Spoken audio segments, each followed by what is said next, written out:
Bonjour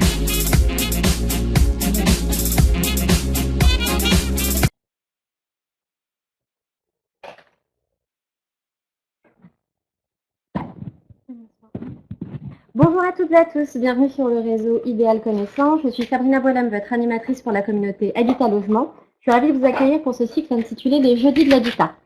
Le sujet abordé aujourd'hui est au fait de l'actualité, puisqu'il s'agit de faire le point sur la loi Égalité et Citoyenneté et des réformes d'attribution.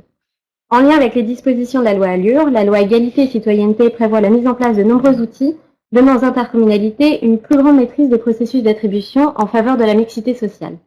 Cette séance sera l'occasion, avec Claire Delpech, responsable habitat pour l'association ADCF, de faire le point sur les dernières dispositions inscrites dans la loi Égalité et Citoyenneté promulguée le 27 janvier dernier. Ensuite, Anne-Catherine Ledeuf, directrice générale pour Espace Cité, dressera un état des lieux des mises dans l'application locale de la réforme. Le témoignage de Marie-Christine Détraz, présidente du Club Décentralisation et Habitat de Bretagne et vice-présidente de Lorient Agglomération, permettra enfin de tirer les enseignements de ces différents instruments. Avant de commencer, je rappelle à nos participants à distance qu'ils peuvent, via le module de chat, poser leurs questions en direct, n'hésitez pas. Sans plus attendre, je vais laisser la parole à Madame Claire Delpech qui va nous présenter les dernières dispositions inscrites dans la loi Égalité et Citoyenneté. Madame Delpech, je vous laisse. C'est Madame Anne-Catherine Ledeuf ? Oui. D'accord. Alors, en fait, on va laisser Madame Anne-Catherine Ledeuf prendre la parole et ce sera ensuite à Madame Claire Delpech. Alors, je vous mets.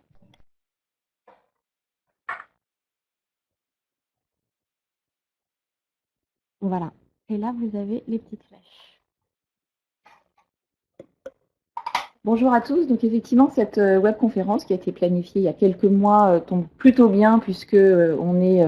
au lendemain de la promulgation de la loi Égalité et Citoyenneté, dans un contexte, vous le savez, mais je le rappelle, de très grande intensité de modifications législatives autour de la question de ces attributions de logements sociaux, puisque en l'espace de 2 ans, depuis 2014, 3 lois sont venues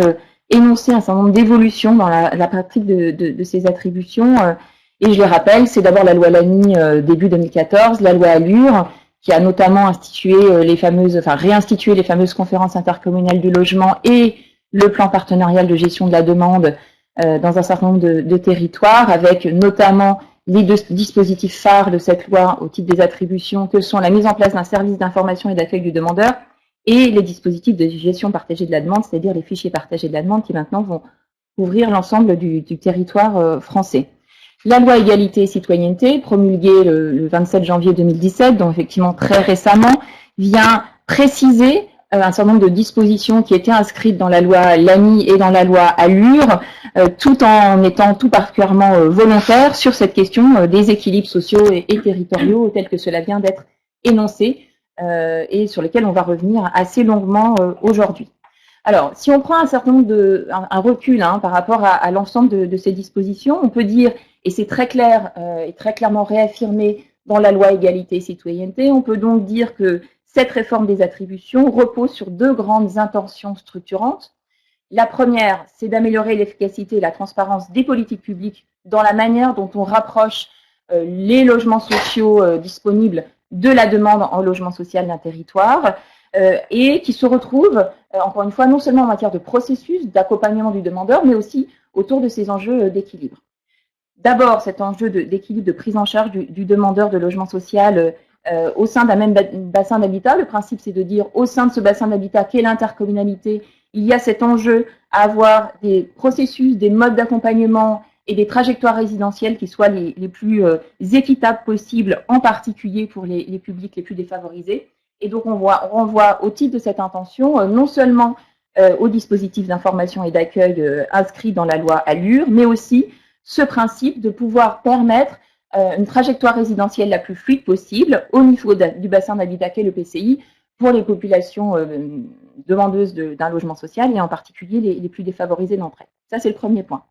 Deuxième point qui est très important autour de cette notion d'efficacité et de transparence, c'est de permettre aux demandeurs de logement social de mieux appréhender ces processus d'attribution et d'en être davantage acteurs. C'est bien évidemment très présent au sein de la loi Allure, mais c'est réaffirmé au titre de la loi Égalité et Citoyenneté, en particulier autour des dispositions de location choisie, sur lesquelles on pourra revenir dans le cadre de cette webconférence. enjeux de transparence des systèmes de décision et de rendu compte, qui là aussi sont autant présents dans la loi Allure que dans la loi Égalité et Citoyenneté, et on y reviendra, et un enjeu pour favoriser cette efficacité des politiques publiques, d'un meilleur partenariat entre les acteurs dans un système où en France les dispositifs sont quand même assez éclatés d'un organisme à l'autre et aussi d'une filière de droit de réservation à l'autre, avec le principe de dire qu'à l'échelle du territoire de l'intercommunalité, toujours entendu comme bassin d'habitat, il est important qu'il y ait de plus en plus de concertation, voire d'harmonisation dans la pratique d'attribution entre ces organismes et ces réservataires. Deuxième très grand enjeu, très structurant dans la réforme et notamment dans Égalité et Citoyenneté, cet enjeu de régulation des déséquilibres sociaux et territoriaux qui sont à l'œuvre. Et c'est là où l'échelle de l'intercommunalité est éminemment pertinente pour porter ces intentions de mixité sociale, avec ce principe de rééquilibrage entre notamment les territoires en politique de la ville qui ont été déterminés dans la nouvelle géographie prioritaire en fonction de critères de pauvreté, d'écart de pauvreté avec le reste du territoire intercommunal et le reste de l'intercommunalité. Donc cette régulation des écarts qui doit passer par deux vecteurs. Le premier, et c'est le plus important dans la loi, plus de solidarité dans l'accueil des ménages les plus défavorisés, pour leur permettre d'avoir plus de latitude, encore une fois, dans l'expression de leur trajectoire résidentielle au sein du bassin d'habitat qu'est l'intercommunalité, et ne pas être, entre guillemets, assigné à résidence dans ces grands quartiers d'habitat social qui concentrent, dans un certain nombre de cas, les loyers les plus bas, qui mécaniquement contribuent à concentrer ces populations les plus démunies dans ces territoires. Donc, premier vecteur, c'est ouvrir plus largement ces possibilités de trajectoire résidentielle au sein du bassin d'habitat, et en même temps, mais si je puis dire en second rang, la recherche de l'accueil de populations moins défavorisées dans les quartiers prioritaires. Et c'est bien sur ces deux piliers que s'appuie la loi pour porter un plus grand équilibre social et territorial et réduire les écarts sociaux qu'on peut observer au sein de ces intercommunalités entre notamment les territoires en politique de la ville et le reste de son territoire. Alors, je voudrais prendre un petit peu de recul sur ces dispositions pour bien réinsister sur le fait que la loi qui s'intéresse tout particulièrement à ces processus d'attribution, un certain nombre d'autres dispositions dont on ne parlera pas aujourd'hui, par exemple sur la question de la loi SRU, mais en tout état de cause, le cœur de notre débat de discussion de ce matin, c'est la question des processus d'attribution. Pour autant, il est très important de bien resituer cette question des processus d'attribution dans le caractère éminemment systémique de la manière dont s'organisent au niveau de ces intercommunalités ces fameux équilibres sociaux et territoriaux. Ces équilibres ou ces déséquilibres sociaux et territoriaux sont tributaires de trois grandes séries de facteurs qui, à mon sens, sont tout aussi puissants dans les déséquilibres ou les équilibres qu'on peut observer sur les territoires. Le premier vecteur, c'est la question de l'offre de logement, son équilibre et sa consistance à l'échelle de l'intercommunalité, par exemple la répartition du parc locatif social au sein de l'intercommunalité, permet-il ou pas d'aller plus ou moins loin dans la possibilité d'accueillir les publics cibles que sont ceux du parc locatif social, donc un enjeu de répartition du parc et notamment du parc locatif social, premièrement. Deuxièmement, des problématiques concourant à l'abordabilité des logements, et c'est aussi pour ça, et on y reviendra, qu'Égalité et Citoyenneté s'attache à permettre de nouvelles latitudes dans les politiques de loyer des organismes HLM, puisqu'encore une fois, on sait qu'un des vecteurs importants de la concentration forte de populations les plus pauvres dans les quartiers prioritaires sont liés aux écarts de loyer qu'on peut observer entre ces quartiers et le reste de l'intercommunalité. Donc, abordabilité des logements, mais aussi attractivité des logements, puisque là aussi, une des raisons pour lesquelles ces quartiers sont marqués par un certain nombre de spécialisation, c'est qu'il y a une partie des ménages qui ont plus de latitude, plus de choix que les autres, qui ne souhaitent pas y aller en fonction, effectivement, de déficit d'attractivité urbaine et des logements dont il est question. Donc, on voit bien que cette question de la structure et de la politique de l'offre va être très déterminante sur les équilibres sociaux qu'on pourra mener dans le cadre de cette réforme.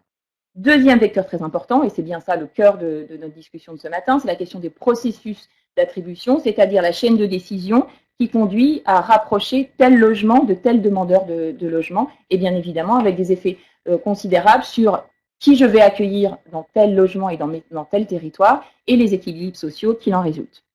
Troisième vecteur très important dans les équilibres et les déséquilibres sociaux qu'on peut observer, c'est la question des choix résidentiels des ménages, qui est à mon sens, tout aussi déterminante que la question de l'offre et la question des processus, dans un contexte où, en France, près d'un logement social sur deux fait l'objet d'un refus de la part du demandeur. On voit bien que cette expression du choix résidentiel est extrêmement puissante dans les résultats qu'on pourrait observer dans l'occupation du parc social.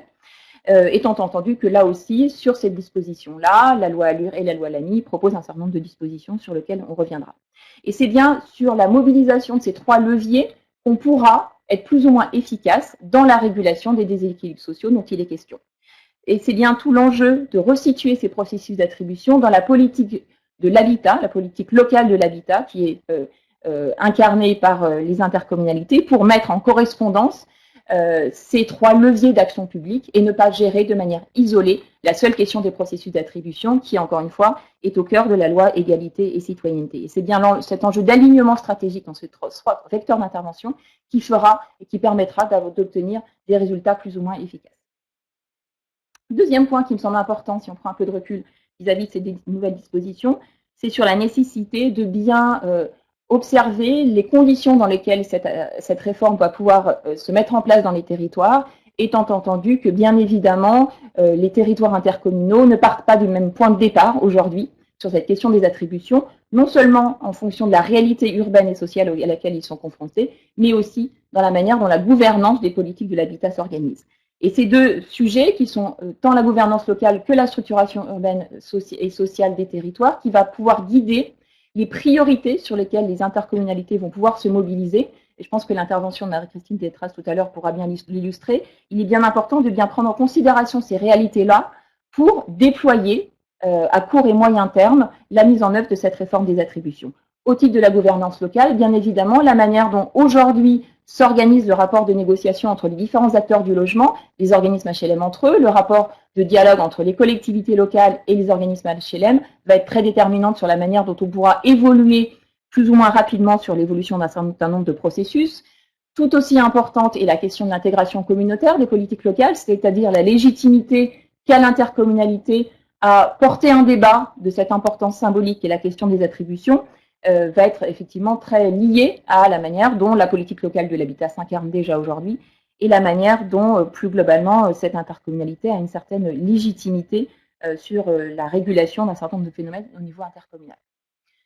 Au niveau de la structuration urbaine, sociale et démographique, là aussi, la consistance urbaine et le niveau de spécialisation résidentielle dont on part va être aussi assez déterminante sur les évolutions qu'on pourra apporter, la dynamique de marché. Est-ce qu'on est notamment en marché très tendu, dans lequel on sait qu'on a plus de latitude que dans des territoires plus détendus pour réguler les déséquilibres sociaux? Ça va être extrêmement déterminant, là aussi, pour pouvoir mener à bien cette importante réforme. Voilà un petit peu un certain nombre de recommandations et prises de recul qui me semblaient nécessaires. Maintenant, on va rentrer dans le détail du décryptage de la loi égalité et citoyenneté. Alors, je tiens à dire qu'on a pris le parti d'insister sur les principales mesures de la loi. On ne va pas rentrer dans le détail de l'ensemble des dispositions, mais voilà, plutôt insister sur ce qui nous semble être les plus grands vecteurs d'évolution dans la pratique locale de ces attributions de logements locatifs sociaux. Égalité et citoyenneté donc se place dans la ligne directe de ces 2 grandes intentions que j'évoquais tout à l'heure. Tout d'abord, cette fameuse politique de mixité sociale portée avant tout par une certaine expression du droit au logement, c'est-à-dire la primeur qui est donnée sur ces 2 piliers de la mixité sociale, accueillir davantage de populations modestes dans les territoires qui les accueillent moins et en même temps essayer d'ouvrir les quartiers prioritaires à des populations moins défavorisées. Très clairement, égalité et citoyenneté nous dit, et y compris sa genèse législative, nous dit que la primeur va à ces plus grandes latitudes permises aux ménages les plus modestes d'avoir une trajectoire résidentielle en dehors des quartiers prioritaires. Et c'est bien ça le vecteur essentiel d'égalité et citoyenneté, étant entendu que le 2e pilier, qui est d'ouvrir davantage les quartiers prioritaires à des populations moins défavorisées, a été introduit par amendement dans la loi égalité et citoyenneté. Donc c'est très important de l'avoir à l'esprit par rapport à la hiérarchie de priorité aux yeux du législateur sur ces dispositions. Donc ça, c'est le premier point, mixité sociale par droit au logement. Deuxième point très important, qui là aussi vient conforter la loi ALUR et la loi Lamy, c'est ce que j'appelle la consécration des intercommunalités. Les intercommunalités sont de plus en plus affirmées comme une sorte d'autorité organisatrice des attributions, c'est-à-dire le lieu de la régulation, de l'énoncé stratégique de la manière dont les attributions vont pouvoir s'organiser au niveau des bassins d'habitat, et aussi, petit à petit, l'amorce d'un rôle opérationnel aussi dans la gestion de ces attributions, et on y reviendra. Pourquoi? Parce que le législateur considère que l'intercommunalité, c'est la bonne échelle, justement pour concilier droit au logement et mixité sociale, c'est-à-dire d'agir sur les 2 piliers, à la fois essayer d'ouvrir davantage les quartiers prioritaires à des populations moins défavorisées, mais aussi et surtout donner plus de latitude d'accueil de ces populations défavorisées à l'échelle du bassin d'habitat. Deuxième raison, à mon sens, pour laquelle il y a cette consécration des intercommunalités, c'est que c'est entendu comme la bonne échelle pour coordonner, tendre vers une harmonisation des pratiques entre l'ensemble des acteurs du logement, les organismes HLM et les réservataires, à l'échelle de ces fameux bassins d'habitat. Le troisième point qui me semble important dans égalité et citoyenneté, c'est bien évidemment cette montée des territoires intercommunaux, mais dans le même temps, la réaffirmation du rôle de l'État qui reste garant d'un certain nombre de principes au niveau national, et notamment la notion de solidarité dans l'accueil des publics les plus défavorisés, qui est bien évidemment réaffirmée et qui redonne des latitudes à l'État pour permettre de s'assurer de la bonne mise en œuvre de cette intention. Quelles sont les principales dispositions de la loi égalité et citoyenneté de ce point de vue? Je les ai groupées ici en 3 blocs, mais on reviendra ensuite dans le détail. Cette équité de prise en charge des plus défavorisés, il est bien énoncé ce principe d'égalité des chances pour l'accès au parc social, non seulement des ménages définis en fonction de leurs critères de pauvreté, mais aussi au titre des ménages prioritaires inscrits au sein du Code de la construction, et puis un principe de mise à jour des critères de priorité d'attribution. Au titre de cette fameuse politique intercommunale d'attribution, égalité et citoyenneté vient clarifier la hiérarchie et le fonctionnement des différents documents programmatiques et contractuels qui avaient été énoncés dans la loi Lamy et dans la loi Allure, et on y reviendra, et puis énonce un certain nombre d'objectifs quantitatifs, dont l'objet est de permettre de faire bouger les lignes sur la manière dont les rééquilibrages sociaux vont pouvoir s'organiser au sein de ces intercommunalités, avec le principe, et c'est notamment c'est une des mesures les plus emblématiques de la loi égalité et citoyenneté qui a fait l'objet de nombreux débats entre notamment l'Assemblée nationale et le Sénat, c'est le principe de consacrer au moins un quart des attributions en dehors de ces quartiers prioritaires de la politique de la ville, au quart des ménages les plus pauvres, demandeurs d'un logement social au sein de l'intercommunalité, encore une fois dans cette intention de permettre d'accueillir davantage de ces ménages pauvres en dehors des quartiers prioritaires. Deuxième disposition quantitative qui est importante, qui a fait l'objet de moins de débats, mais qui est quand même assez importante, c'est de consacrer dans le même temps un quart des attributions, que ce soit dans les quartiers en politique de la ville ou pas, un quart des attributions consacrées aux ménages prioritaires au titre du Code de la construction, qui bien évidemment, pour une part d'entre eux, sont aussi les ménages pauvres. Donc on peut considérer que ces deux objectifs quantitatifs vont se croiser et se chevaucher pour partie au sein des intercommunalités. Ensuite, le principe de définir un plafond d'attribution à des ménages autres que ceux du premier quartile, donc des ménages moins défavorisés que ceux définis en fonction de leur pauvreté et du quart des plus pauvres, donc d'ouvrir ces quartiers en politique de la ville à des ménages moins défavorisés, avec là aussi un objectif quantitatif de 50%, étant entendu que cet objectif de 50% d'attribution à des ménages autres que ceux du premier quartile est un principe à discrétion locale toute particulière, puisque la loi dit qu'à défaut, si pas d'objectif est défini au niveau local, c'est un objectif de 50% qui s'applique. Je reviendrai tout à l'heure sur les latitudes permises aussi autour des ménages du premier quartier. Troisième bloc important de la loi, c'est une évolution dans les processus d'attribution, bien évidemment pour parvenir à faire évoluer ces équilibres sociaux et atteindre les objectifs quantitatifs. Un certain nombre de dispositions concernant le fonctionnement des processus en amont des CAL, avec le principe d'une concertation entre les acteurs en amont et en intercal en quelque sorte. Deuxième disposition qui est importante, c'est la suppression de la possibilité de déléguer le contingent préfectoral au maire et la possibilité de le déléguer restreinte aux EPCI délégataires des aides à la pierre à discrétion locale. Donc ça, c'est quand même un point important d'évolution législative. Et puis la possibilité, donc en lien avec le sujet que j'évoquais tout à l'heure, sur le fait que l'État est garant de cette équité de prise en charge des publics les plus défavorisés, donc la possibilité pour le préfet de se substituer aux acteurs locaux dans les cas où les objectifs quantitatifs ne sont pas atteints. Voilà, maintenant je vais revenir un peu dans le détail de ces dispositions, mais c'est celles-ci qui me semblent être les plus importantes. Alors, au titre du rôle des intercommunalités, donc la loi égalité et citoyenneté clarifie qui est assujetti à quoi, avec le principe réannoncé que les communautés sont en charge de la gouvernance de la politique des attributions, et les intercommunalités concernées par cette réforme des attributions sont d'un côté celles assujetties au PLH, donc les fameuses intercommunalités de plus de 30 000 habitants, qui sont tenues de faire un PLH d'un côté, et de l'autre, les intercommunalités compétentes en matière d'habitat et disposant d'au moins un quartier en politique de la ville. Pour ces intercommunalités-là, obligation de mettre en place un certain nombre de dispositifs, la conférence intercommunale du logement, la convention intercommunale d'attribution qui vient fusionner la convention d'équilibre territorial avec l'accord collectif intercommunal, mais j'y reviendrai.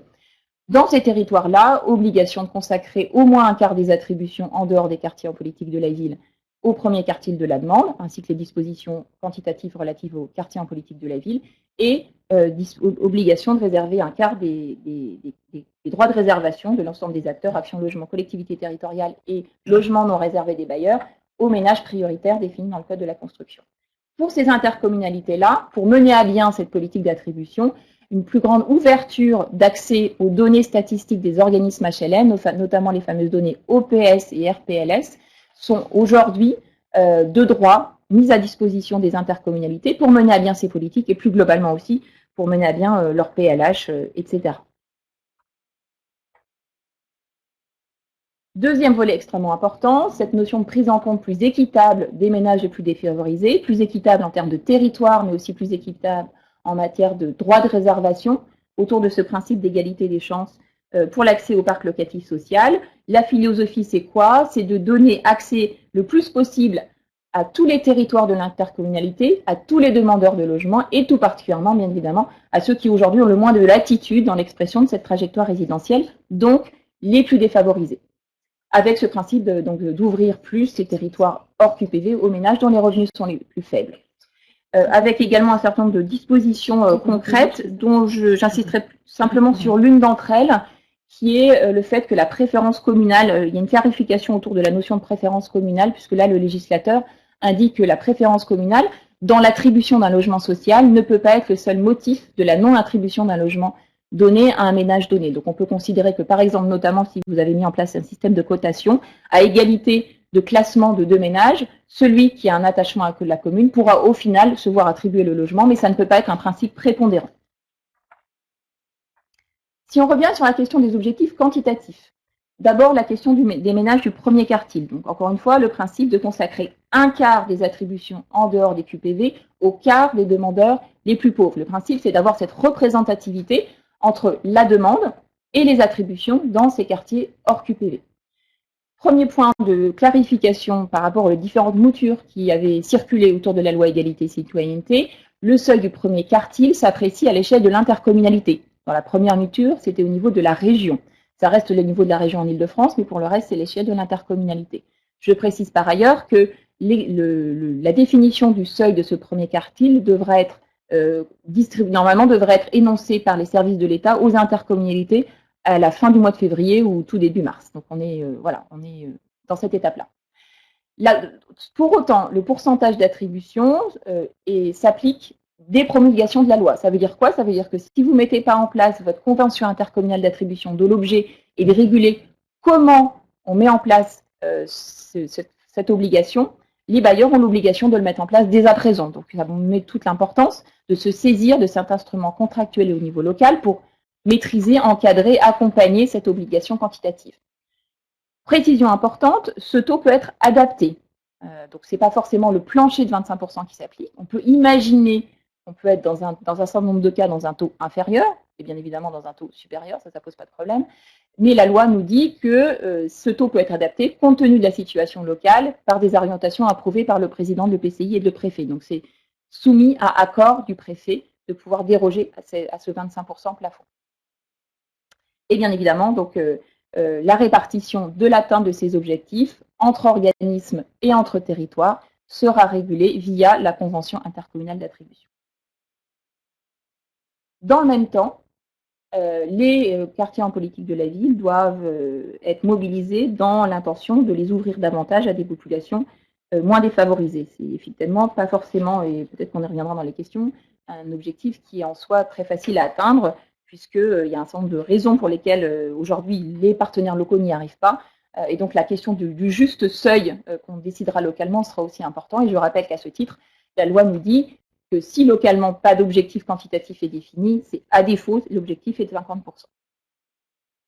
En matière de suivi d'évaluation, la loi nous dit que si l'objectif d'attribution fixé pour chaque bailleur, notamment sur cette logique du premier quartile, n'est pas atteint, le préfet peut se substituer, donc il procède à l'attribution d'un nombre de logements équivalent sur les différents contingents. Chose très importante, pour y parvenir, il y a ouverture de la loi égalité et citoyenneté sur les politiques des loyers des bailleurs, puisque une des raisons, encore une fois, importantes de surconcentration de population dont les revenus sont les plus faibles dans les quartiers en politique de la ville sont liées à la question des loyers, avec des écarts de loyers souvent relativement importants entre ces quartiers et le reste du territoire intercommunal, j'y reviendrai tout à l'heure, et la loi ouvre la possibilité pour les bailleurs d'adapter leur politique de loyer. Et puis, dernière disposition, ce pourcentage d'attribution est révisé tous les 3 ans. Ça, c'est le premier objectif quantitatif. Je reviens sur le deuxième objectif quantitatif, cette fois-ci, accueil de populations non pas définies en fonction de leur pauvreté, mais en fonction de leur situation de mal logement, puisque là, on fait référence aux ménages prioritaires définis dans le Code de la construction. C'est donc l'obligation de consacrer un quart des attributions d'action logement des bailleurs sociaux et des collectivités territoriales à ces ménages prioritaires du Code de la construction. Donc, la loi nous dit que d'abord, ça s'applique pour les ménages DALO et ensuite pour les autres ménages prioritaires. Je précise que, bien évidemment, ces publics-là croisent pour partie les ménages du premier quartile, puisque une part des ménages mal logés sont aussi des ménages pauvres. Donc, bien évidemment, les deux objectifs quantitatifs se croisent. Là aussi, sur ces objectifs-là, en cas de défaillance, le préfet se substitue et peut aller jusqu'à attribuer directement des logements. Petite précision, sur ces deux objectifs quantitatifs, il faut bien avoir à l'esprit qu'à moyen terme, il faudra être attentif à les croiser avec une disposition clarifiée là aussi dans la loi égalité et citoyenneté, qui est le principe d'obligation de publication des logements vacants au 1er janvier 2020, et donc l'ouverture vers les dispositifs de location choisie, et donc la prise en compte de la question des choix résidentiels dans les commissions d'attribution. Donc on voit bien qu'il faudra aussi naviguer de manière assez subtile entre les deux, entre forme de déterminisme à dire il faut accueillir plus fortement telle et telle catégorie de population dans tel et tel territoire, et en même temps prendre en considération la question des choix résidentiels, étant entendu sur la question de mixité sociale, l'expression du choix résidentiel est, comme je disais tout à l'heure, très importante. Donc là, je présente une diapositive du ministère pour vous représenter donc la nouvelle architecture des dispositifs programmatiques et contractuels auxquels les intercommunalités sont assujetties, avec d'un côté, sur la partie de gauche de la diapositive, tout ce qui concourt aux pratiques d'attribution et à ces principes de mixité sociale, sur la partie de droite, toutes les dispositions de loi ALUR relatives à la gestion de la demande. Donc, si on s'intéresse à la partie de gauche, qui est notre sujet de ce matin, un principe a été donc introduit de pouvoir fusionner la convention d'équilibre territorial, qui est la disposition loi Lamy, article 8, qui est dans le principe justement de rééquilibrer l'accueil des populations les plus pauvres entre les quartiers en politique de la ville et le reste de l'intercommunalité, et l'accord collectif intercommunal de l'autre, qui régule la question de l'accueil des publics prioritaires. Donc on voit bien que ces deux objectifs d'attribution des deux seuils de 25% qui ne sont pas définis en fonction des deux mêmes critères, aujourd'hui, et ça c'est plutôt un apport bénéfique de la loi, sont fusionnés dans un même document, qui est la fameuse convention intercommunale d'attribution, qui va réguler les objectifs d'accueil des ménages les plus pauvres et les objectifs d'accueil des ménages les plus défavorisés. Le législateur insiste sur la nécessité de bien dissocier deux documents qui sont un document d'énoncé stratégique, le document cadre sur les orientations en matière d'attribution porté par la conférence intercommunale du logement, et de l'autre, un instrument opérationnel qui est la convention intercommunale d'attribution, avec les nécessités au travers de ce dispositif d'être très clair sur la ligne stratégique, comment on énonce ces enjeux de mixité sociale, ces objectifs d'accueil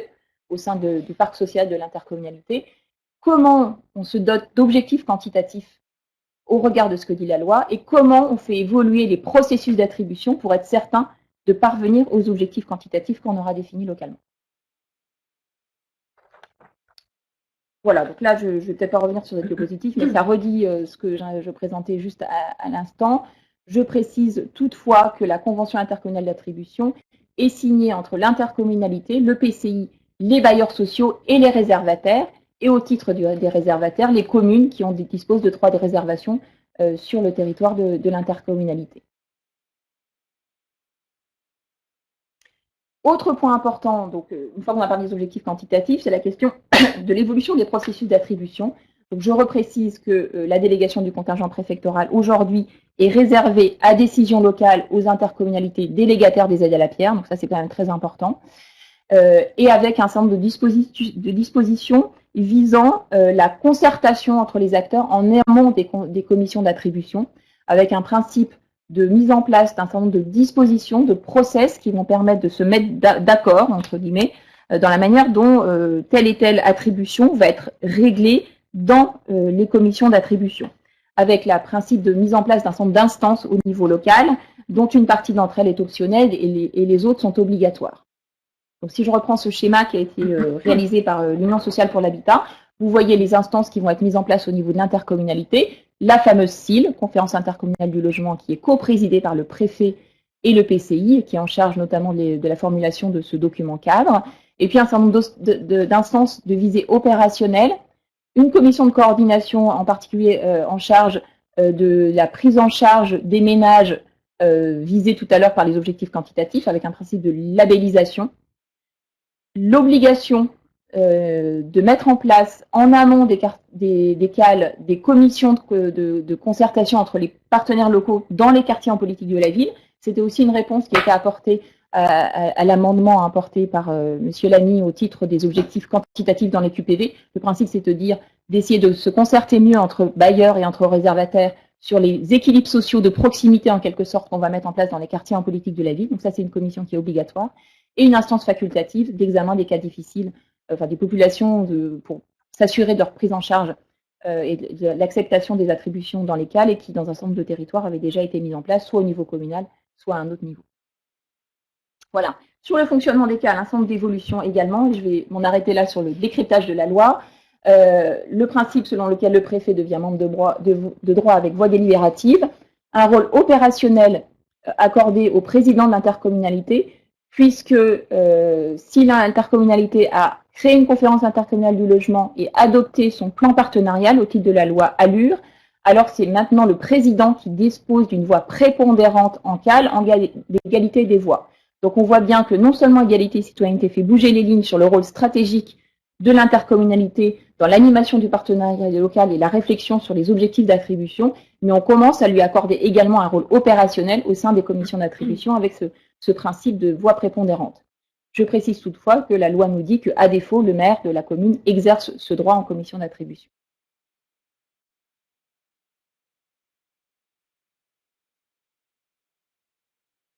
Voilà, donc voilà sur les... Ah si, je voulais revenir, excusez-moi, sur la question des loyers quand même, parce que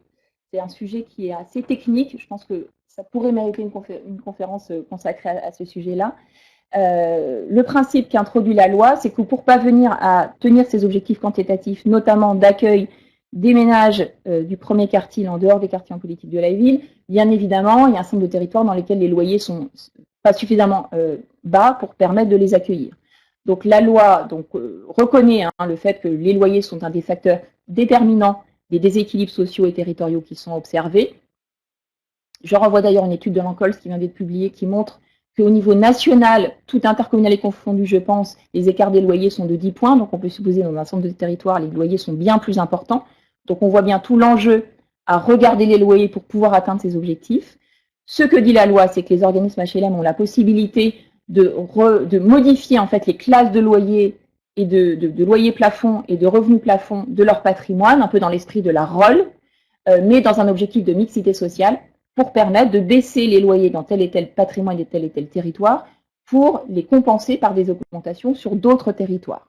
Avec ce principe de réorganisation des classes de loyers et de revenus plafonds, d'une part, mais aussi des latitudes qui sont accordées à chaque attribution, puisque bien sûr, le principe, c'est de considérer que les loyers ne doivent pas être un frein à l'atteinte des objectifs des 25%. Donc des latitudes qui sont ensuite permises, je ne rentre pas dans les détails parce que c'est assez technique, autour de ces principes de loyer moyen plafond et de revenus moyen plafond.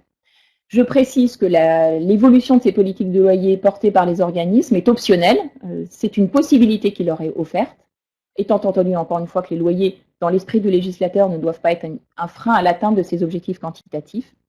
et que cette nouvelle politique de loyer peut être menée à tout moment par avenant à la convention d'utilité sociale. Donc il n'y a pas d'obligation à le mettre en place dès le départ de la nouvelle génération de ces conventions d'utilité sociale. Dernier point, ces dispositions ne sont applicables qu'à la relocation des logements, bien évidemment.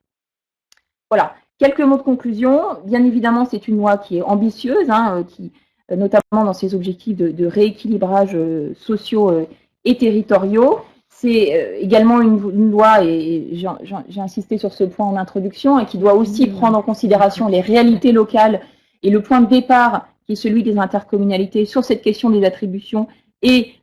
prenant aussi en considération les réalités sociales et urbaines auxquelles on est confronté. C'est une loi qui fait encore plus rentrer les intercommunalités dans le champ des processus d'attribution de manière extrêmement claire. Pour autant, il me semble important, même si cette loi a énormément de vertus, d'être très attentif, encore une fois, à bien resituer cette question des processus d'attribution dans la politique locale de l'habitat et ces fameux points de départ qu'ont les intercommunalités autour de ces déséquilibres, des réalités sociales urbaines et de la manière dont les gouvernances d'attribution s'organisent aujourd'hui, de bien évidemment dépasser toute cette technicité que je viens de présenter, ces objectifs quantitatifs qui peuvent, pour un certain nombre d'élus, peuvent paraître avant tout des débats techniques, de bien repartir des fondamentaux de cette loi, hein, qui est bien de dire plus d'équité sociale et territoriale, notamment dans la prise en charge de ces publics les plus défavorisés, à la fois dans le principe de plus de solidarité entre réservataires dans l'accueil des publics prioritaires et plus d'équité territoriale dans la prise en charge des plus pauvres. C'est bien ça les fondamentaux de la loi qu'il s'agit de réinterpréter localement, de porter localement pour ensuite en venir à toute cette technicité des objectifs quantitatifs et des processus d'attribution. Très bien, je vous remercie Madame Le Daf. J'ai une question qui demande la gestion déléguée du contingent préfectoral à un EPCI qui n'est pas délégataire des aides à la pierre n'est plus possible. Est-ce que cela signifie que les délégations existantes vont être supprimées?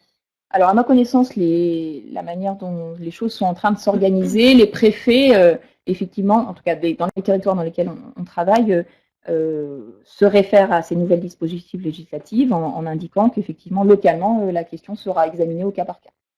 Je vous remercie. On va passer à la présentation de Madame Delpech.